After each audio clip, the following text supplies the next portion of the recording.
Okay, una kong napansin, hindi maganda. Yun nga, may pagbabago ha. Nagbago nga siya, pero dito, lalagay tayo ng another layer. Check natin kung reapplication okay pa ba siya. Pambansang tinipid, Sir Lawrence ang galing. Basta honest, review sa'yo ay sasabihin. Pambansang tinipid, sa kanya ang hihiling. Basta produktong salit, lahat ay bibiin. Hi mga kamukha, tayo po'y nagbabalik. Ako po si Sir Lawrence, ang inyong pambansang human guinea pig. Heart, heart!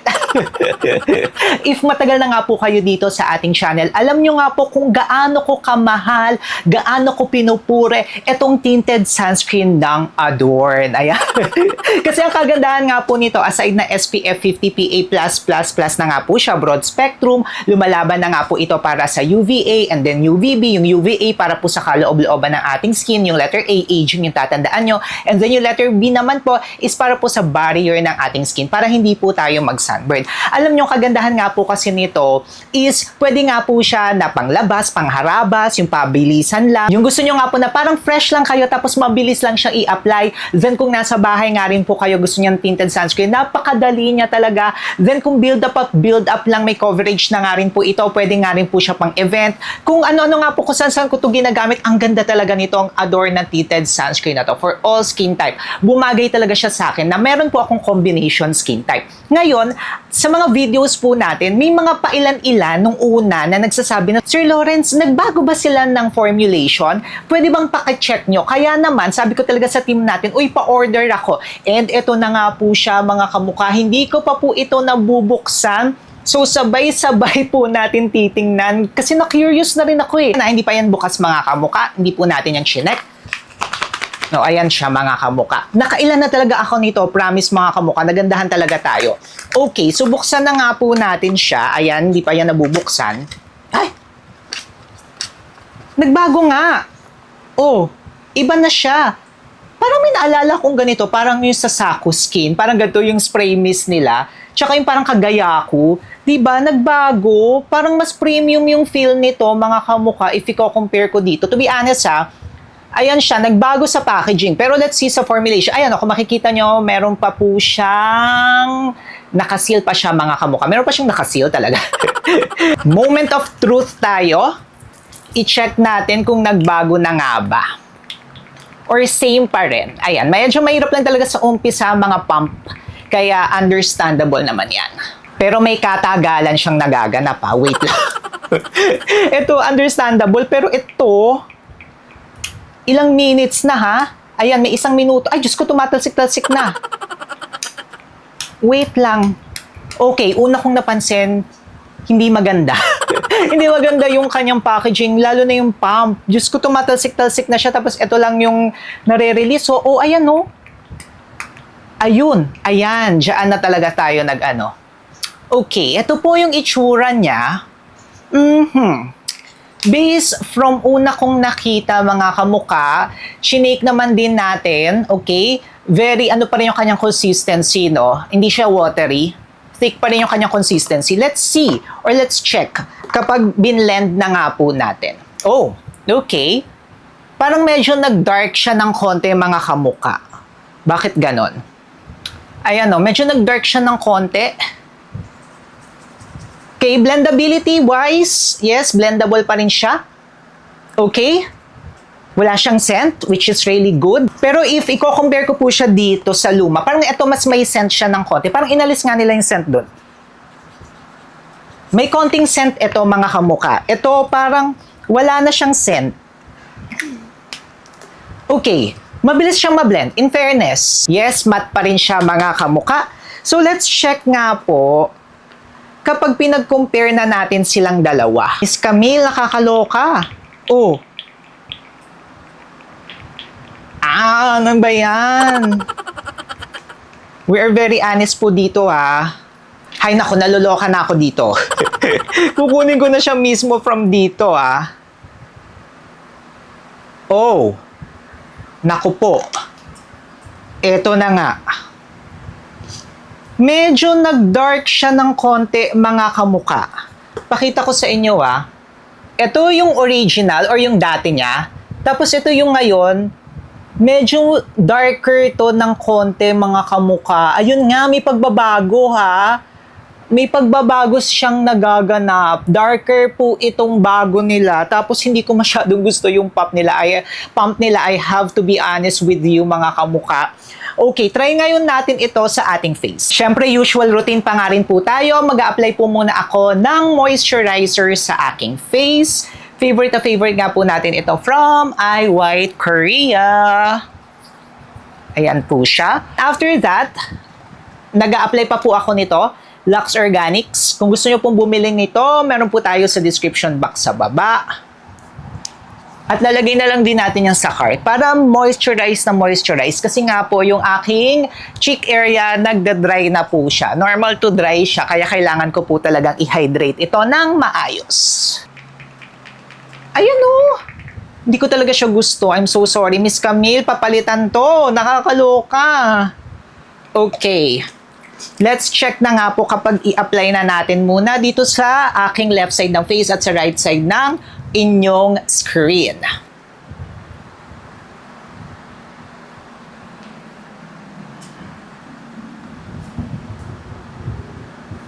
Okay. Medyo darker nga siya ng konti, mga kamuka. Pero naayos naman po. Blendability-wise nga, maganda pa rin siya, mga kamuka. Okay na okay pa rin po. Ayan siya. Mas maganda kapag well-hydrated nga po ang ating skin kasi matte po kasi siya, mga kamuka. Kaya kailangan po talaga natin ng maganda na preparation sa ating face. Okay. Darker siya ng konti, pero okay naman siya. Pagdating naman sa screen, ayan, nag-brighten naman siya. Di ba, nag-brighten na kahit darker ng konti, yung kanyang shade sa akin, nag-brighten naman siya. Ayan, kitang-kita naman natin na parang nag-light siya. Unlike nga po sa iba nating natatry, na kapag darker yung shade, dark na talaga siya sa skin tone ko. Pero ito hindi. Tapos, ayan, kailangan nyo medyo bilisan talaga ang pagbe-blend sa kanya kasi mabilis po siya na mag-dry, mga kamuka, or mabilis siya mag-set.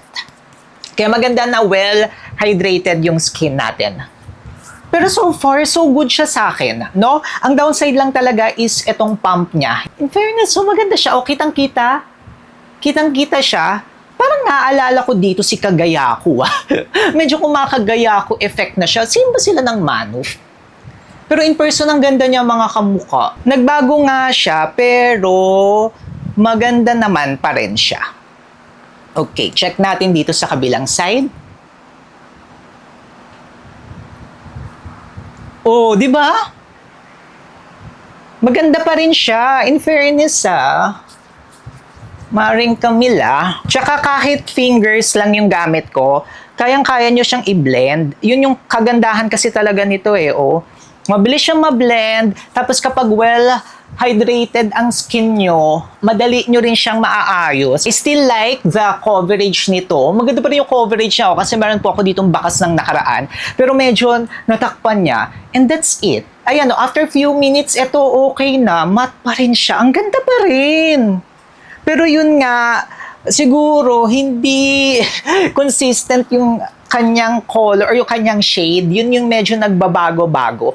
Tapos saalis din ako ngayon, mga kamuka, samahan nyo ko, i-wear test natin ito kung okay nga pa rin ba siya. Kasi itong isa talaga, favorite na favorite ko to kahit na matagalan, pero every 2 to 4 hours kailangan pa rin nga po natin mag-reapply. So titingnan natin, ito nga nag-set na siya agad, mga kamuka, but so far so good, maganda siya diba? Maganda siya, mga kamuka. Okay, update tayo guys. Pasensya na hindi ako responsible vlogger. Nag-start ako maglagay nito ng 10 a.m. today. So, today or ang time na natin, 6:36 p.m. na ng gabi. Okay, in fairness, wala akong ayos-ayos nito Hindi ako nag-blot din nito. Pero okay siya sa akin. Ang ganda pa rin niya Pansin ko nga lang po na mas matte ng konti itong bago nila compare dun sa luma. Pero okay naman. Pero kapag meron po kayong dry skin, medyo hindi nyo siya magugustuhan. Update ko na lang kayo ulit mamaya. Pero ang ganda, di ba? O, malapitan niya. Every time na magbablog ako, nandito ako sa Nanyang. Pero hindi, favorite ko kasi yung chicken chops nila. Chicken chop pala. Chicken chop noodle. Alam niyo, in person, ang ganda-ganda niya talaga. Parang ayokong i-retouch. Ang ganda niya in person. Tinacheck ko ngayon eh. Oh. Sobrang ganda niya. Parang ayokong i-retouch. Parang okay na ako. Pero kasi every 2 to 4 hours, kailangan po natin mag-reapply tayo. Ang ganda niya. Maganda siya in person kasi. Apply na lang ako nito. Yung Miss Universe. Ito lagi ko dinadala sa bag.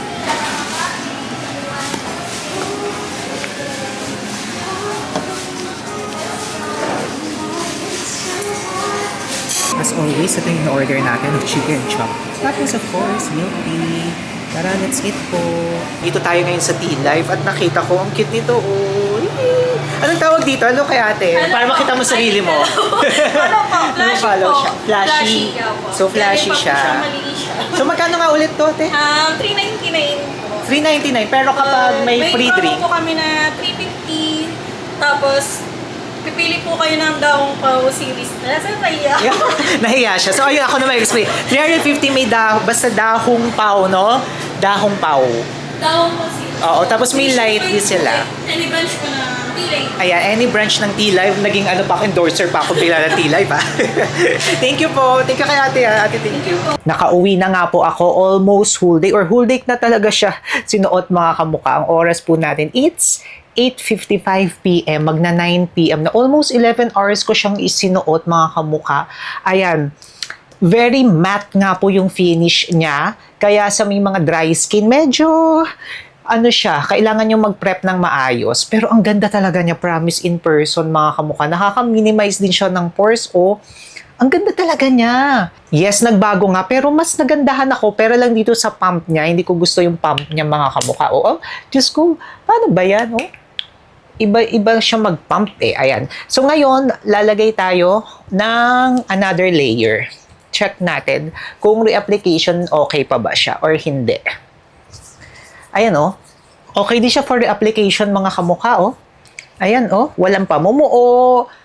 Sabi ko kanina baka mag-cake siya. Hindi naman siya nagki-cake. In fairness ha. Pero kung dry skin nga lang talaga kayo, yun lang talaga yung magiging problem nyo dito. So, ibang product naman yung bibili nyo. But if meron kayong combination, or kung meron kayo na oily skin, okay siya sa inyo mga kamukha. Ayan, nagpa-brighten agad siya. Kahit na ito na okay na nga siya eh. Ayan siya mga kamukha. Wait lang. I-ano pa natin maigi. Ayan siya. Okay siya para sa akin mga kamukha. Wait lang, apply nga tayo dito sa kabila. Ang hirap ha. Ayan siya oh. Nakaka-minimize siya ng pores. In fairness talaga dito, Maring Camila, tahimik ka lang ha, pero magaling ka talaga. Maganda yung product ha. Ayan, kaso nga lang, yun nga lang, dapat talaga nag-i-inform rin tayo sa public natin kung may pagbabago ba. Pati yung shade kasi, nagbago yung shade niya, pero buti na lang nagto-tone adapt siya sa akin mga kamukha. Ayan siya. Lagi ko naman po itong ginagamit, itong si Adorn. Ngayon, tatry ko nga rin siya lagi, tapos sa-update ko na lang kayo. But so far, so good. Maganda siya. Lalo na in person. Kag in person siya, ang ganda. Nakaka-minimize siya ng pores. Tapos, ang ganda niya talagang tingnan mga kamukha. So, for me, okay pa rin itong si Adorn in fairness ha. Pero please, Miss Camille, baguhin nyo to. Hindi ko gusto yung packaging. Hindi nakakasosyal. At hindi maganda yung pump niya, Miss Camille. Ayun lang.